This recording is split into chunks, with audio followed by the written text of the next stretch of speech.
रामायण प्रेम, कर्तव्य और धर्म की एक अनंत गाथा है। यह प्राचीन भारत के दो प्रमुख संस्कृत महाकाव्यों में से एक है, दूसरा महाभारत। रामायण की रचना महर्षि वाल्मीकि ने की थी और ऐसा माना जाता है कि इसे 2000 साल पहले लिखा गया था। यह कहानी पीढ़ी दर पीढ़ी लाखों लोगों को प्रेरित करती आ रही है। यह हिंदू पौराणिक कथाओं की आधारशिला है और विश्वास, साहस और अच्छाई और बुराई के बीच संघर्ष के बारे में बहुमूल्य शिक्षा देती है। रामायण केवल एक कहानी नहीं है, यह जीने का तरीका है। यह हमें धर्म यानी नेक आचरण के महत्व को सिखाती है। यह हमें प्रेम और भक्ति की शक्ति दिखाती है और यह हमें याद दिलाती है कि बुराई पर अच्छाई की हमेशा जीत होती है। यह कहानी प्राचीन भारत में राजाओं और राज्यों, देवताओं और राक्षसों के समय की है। रामायण के केंद्र में भगवान राम हैं, जो भगवान विष्णु के 7वें अवतार हैं। राम धर्म के अवतार, एक आदर्श पुरुष और एक पूर्ण राजा हैं। उनकी कहानी परीक्षाओं और कष्टों, प्रेम और वियोग, कर्तव्य और बलिदान की यात्रा है। इन सब के बावजूद राम धर्म के प्रति अपनी प्रतिबद्धता में अडिग रहते हैं और पूरी मानव जाति के लिए एक मिसाल कायम करते हैं। रामायण हर उम्र के लिए एक कहानी है। यह एक ऐसी कहानी है जिसे सदियों से बार बार सुनाया और दोहराया जाता रहा है, जो पीढ़ी दर पीढ़ी चली आ रही है। यह एक ऐसी कहानी है जो सभी धर्मों और पृष्ठभूमि के लोगों के साथ प्रतिध्वनित होती रहती है। रामायण की कहानी अयोध्या के राज्य में घटित होती है, जिस पर महान राजा दशरथ का शासन था। दशरथ एक शक्तिशाली और धर्मी राजा थे, जिनसे उनकी प्रजा बहुत प्यार करती थी। हालांकि उनके हृदय में एक गहरा दुख था, क्योंकि उनका कोई पुत्र नहीं था जो उनके बाद राजगद्दी संभाल सके। वे अपनी विरासत को आगे बढ़ाने के लिए एक उत्तराधिकारी की कामना करते थे। उनकी प्रार्थनाओं का उत्तर तब मिला जब देवताओं ने उन्हें 4 पुत्रों का आशीर्वाद दिया: राम, लक्ष्मण, भरत और शत्रुघ्न। सबसे बड़े पुत्र राम सद्गुण, साहस और ज्ञान के प्रतीक थे। जो भी उन्हें जानता था उनसे प्यार करता था। लक्ष्मण, जो बेहद वफादार और समर्पित थे, उनका राम के साथ अटूट बंधन था। छोटे पुत्र भरत और शत्रुघ्न अपनी धार्मिकता और शक्ति के लिए जाने जाते थे। चारों भाइयों का पालन पोषण शाही महल में हुआ। उन्हें युद्ध और राजकाज की कला में प्रशिक्षित किया गया। वे बड़े होकर बलवान और वीर राजकुमार बने, जिनमें से प्रत्येक में नेक गुण थे। अयोध्या की प्रजा अपने राजकुमारों की उपस्थिति में आनंदित हुई। उन्हें अपने राज्य के उज्जवल भविष्य के रूप में देखा। हालांकि भाग्य में अयोध्या के शाही परिवार के लिए कुछ और ही मंजूर था। घटनाओं का एक ऐसा सिलसिला शुरू हुआ जिसने उनके प्रेम, वफादारी और विश्वास की परीक्षा ली। रामायण न केवल राम की कहानी है, बल्कि उनके भाइयों की अटूट भक्ति का भी प्रमाण है, जो हर कठिन समय में उनके साथ खड़े रहे। मिथिला की राजकुमारी सीता अपनी सुंदरता, गरिमा और धर्मपरायणता के लिए जानी जाती थी। वह कोई साधारण राजकुमारी नहीं थी। किंवदंती थी कि वह भगवान विष्णु की पत्नी देवी लक्ष्मी का अवतार थीं। उनके पिता राजा जनक ने अपनी प्यारी बेटी के लिए एक योग्य पति चुनने के लिए स्वयंवर का आयोजन किया, जो कौशल की एक प्रतियोगिता थी। सीता का स्वयंवर एक भव्य आयोजन था, जिसमें दूर दूर से राजा और राजकुमार शामिल हुए थे। चुनौती थी भगवान शिव के शक्तिशाली धनुष को चढ़ाना, एक ऐसा कारनामा जो आम इंसानों के लिए असंभव सा लग रहा था। कई वीर राजकुमारों ने अपनी किस्मत आजमाई, लेकिन कोई भी उस दिव्य धनुष को उठा भी नहीं सका। यह तब हुआ जब राम ने अपनी दिव्य शक्ति और गरिमा के साथ न केवल धनुष को उठाया, बल्कि उसे आसानी से चढ़ा भी दिया, चुनौती को पूरा किया। भीड़ विस्मय और प्रशंसा से देखती रह गई। सीता ने हर्षित होकर राम के गले में विजय की माला पहनाई, जो उनके मिलन का प्रतीक थी। राम और सीता का विवाह एक दिव्य घटना थी, देवताओं द्वारा आशीर्वादित और मनुष्यों द्वारा मनाया जाने वाला मिलन। यह धर्म और भक्ति, शक्ति और करुणा के मिलन का प्रतीक था। उनकी प्रेम कहानी सभी के लिए प्रेरणा थी, पवित्रता और प्रतिबद्धता की शक्ति का प्रमाण।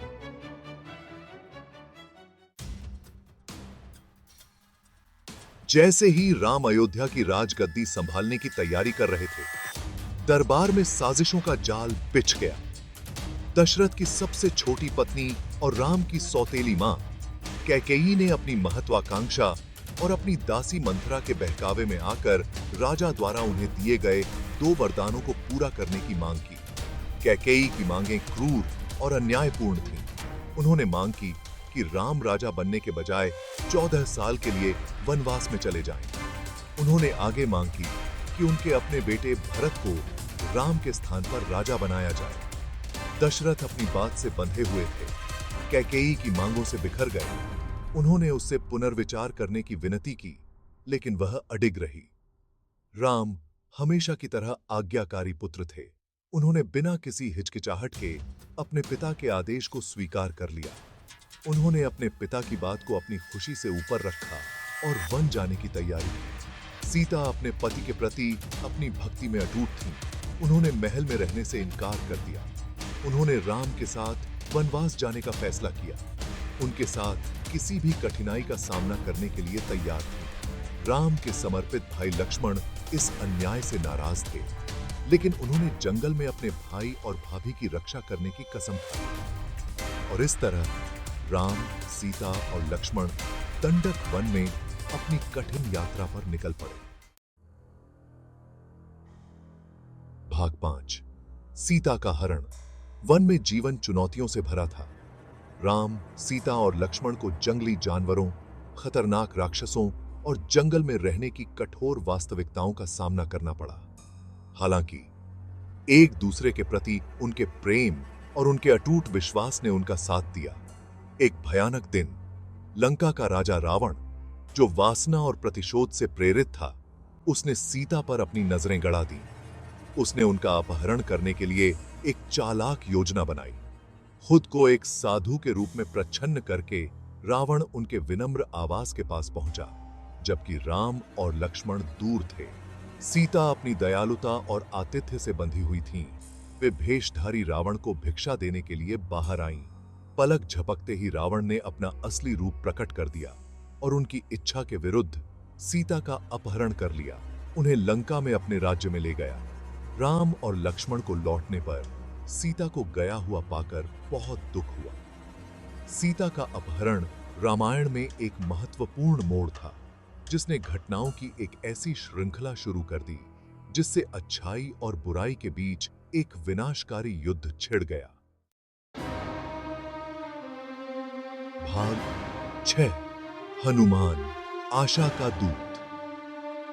खोए हुए और दुखी राम और लक्ष्मण ने सीता को खोजने के लिए अथक प्रयास किया। उनकी खोज उन्हें वानरों या वानर जैसे मानवों के निर्वासित राजा सुग्रीव के पास ले गई। सुग्रीव ने उनकी दुर्दशा के प्रति सहानुभूति जताते हुए उनकी सहायता का वादा किया और उनका परिचय अपने सबसे भरोसेमंद सलाहकार और वीर योद्धा हनुमान से कराया। हनुमान अपार शक्ति, साहस और ज्ञान रखने वाले एक दिव्य प्राणी, भगवान राम के अनन्य भक्त थे। उन्होंने राम के प्रति अपनी अटूट वफादारी का वचन दिया और सीता की तलाश में लंका की एक खतरनाक यात्रा पर निकल पड़े। लंका के तट पर पहुंचकर हनुमान को कई बाधाओं का सामना करना पड़ा, जिनमें राक्षसी पहरेदार और विश्वासघाती परिदृश्य शामिल थे। हालांकि उनका दृढ़ निश्चय अडिग रहा। उन्होंने आखिरकार सीता का पता लगा लिया, जिन्हें रावण के महल के अशोक वाटिका में बंदी बनाकर रखा गया था। हनुमान ने सीता को अपनी असली पहचान बताई और उन्हें राम के अटूट प्रेम और जल्द ही बचाव का आश्वासन दिया। उन्होंने अपने प्यार और वादे के प्रतीक के रूप में उन्हें राम की मुद्रिका भेंट की। लंका छोड़ने से पहले हनुमान ने रावण के महल में कहर बरपाया, उसके बगीचों को नष्ट कर दिया और उसके कई योद्धाओं को मार डाला, जिससे राम के आगमन का स्पष्ट संदेश गया। भाग 7। लंका का युद्ध। सीता के ठिकाने की खबर के साथ हनुमान की वापसी ने राम के हृदय में आशा की किरण जगाई। सुग्रीव और उनकी वानर सेना के समर्थन से राम ने रावण और उसकी राक्षस सेनाओं के खिलाफ युद्ध की तैयारी की।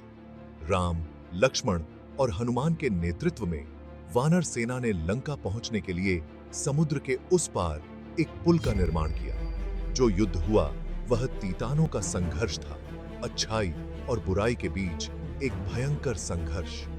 युद्ध का मैदान तलवारों की झनकार, रथों की गर्जना और योद्धाओं के युद्ध नारों से गूंज उठा।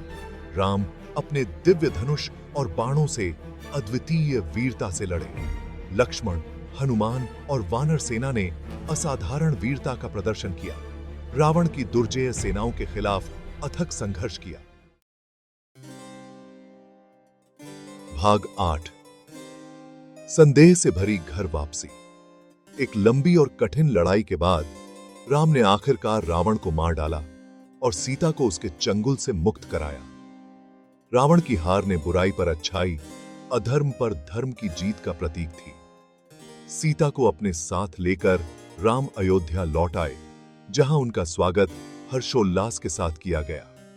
नगर को रोशनी और फूलों से सजाया गया था और वातावरण में संगीत और हंसी की मधुर ध्वनियां गूंज रही थीं। राम का राज्याभिषेक एक भव्य आयोजन था, जिसने अयोध्या के लिए एक स्वर्णिम युग की शुरुआत की। हालांकि समारोहों के बीच राम के मन में संदेह का बीज बोया गया। लोगों के बीच अफवाहें फैलने लगीं, जिसमें सीता की पवित्रता पर सवाल उठाए जाने लगे। राम एक राजा के रूप में अपने कर्तव्य से बंधे थे और अपनी रानी के बारे में लोगों की धारणा के बारे में चिंतित थे। उन्होंने एक कठिन निर्णय लिया। उन्होंने सीता से अग्नि परीक्षा देकर अपनी बेगुनाही साबित करने को कहा। राम के विश्वास की कमी से दुखी, फिर भी अपनी पवित्रता को साबित करने के लिए दृढ़, सीता धधकती चिता में कदम रखा। जैसे ही आग की लपटों ने उन्हें घेर लिया, अग्निदेव प्रकट हुए, जो सीता की अटूट पवित्रता और शुद्धता के साक्षी बने। उन्होंने घोषणा की कि वह अग्नि से अछूती और सुरक्षित हैं। भाग 9। राम के पुत्र लव और कुश। हालांकि सीता अग्नि से कुशलतापूर्वक बाहर निकल आईं, लेकिन उनका हृदय दुख से भरा हुआ था। राम के कार्यों से विश्वासघात और आहत महसूस करते हुए उन्होंने अयोध्या छोड़ने का फैसला किया। उन्होंने रामायण की रचना करने वाले ऋषि वाल्मीकि के आश्रम में शरण ली। वाल्मीकि के आश्रम में ही सीता ने जुड़वांव लड़कों लव और कुश को जन्म दिया। लड़के अपने असली वंश से अनजान थे। उनका पालन पोषण वाल्मीकि ने एकांत जंगल में किया था। वाल्मीकि ने उन्हें शास्त्र, युद्ध कला और सबसे महत्वपूर्ण उनके पिता राम की कहानी सिखाई। वर्षों बाद राम ने एक भव्य यज्ञ का आयोजन किया, जो एक पवित्र अनुष्ठान था। नियति को कुछ और ही मंजूर था। लव और कुश उस यज्ञ में पहुंचे। उनकी मधुर आवाजें रामायण के छंदों का पाठ कर रही थीं। उनका गायन इतना मनोरम था कि इसने राम सहित उपस्थित सभी लोगों का ध्यान अपनी ओर खींच लिया। राम उनके गायन से बहुत प्रभावित हुए और खुद से और सीता से उनकी समानता को देखकर उनकी पहचान के बारे में पूछताछ की। उनके असली माता पिता के बारे में पता चलने पर राम, सीता और उनके बेटों का एक मधुर मिलन हुआ। भाग 10। रामायण की चिरस्थायी विरासत। हालांकि रामायण एक बीते युग पर आधारित है, लेकिन इसकी प्रासंगिकता आज भी है। यह हमें धर्म के महत्व, बुराई पर अच्छाई की विजय, प्रेम और भक्ति की शक्ति और कर्तव्य और बलिदान के महत्व को सिखाती है। रामायण के पात्र अपनी खूबियों और खामियों के साथ मानवीय स्वभाव के आदर्श हैं। राम आदर्श पुरुष, धर्मी, साहसी और दयालु का अवतार हैं। सीता भक्ति, लचीलापन और आंतरिक शक्ति का परिचय देती हैं। लक्ष्मण वफादारी का प्रतिनिधित्व करते हैं। हनुमान सेवा और समर्पण का प्रतीक हैं। और रावण अहंकार और इच्छा की विनाशकारी प्रकृति की याद दिलाते हैं। रामायण केवल एक कहानी नहीं है, यह जीवन जीने का एक तरीका है। यह हमें उद्देश्य के साथ जीना, जो सही है उसके लिए खड़े होना और साहस और ईमानदारी के साथ चुनौतियों का सामना करना सिखाती है।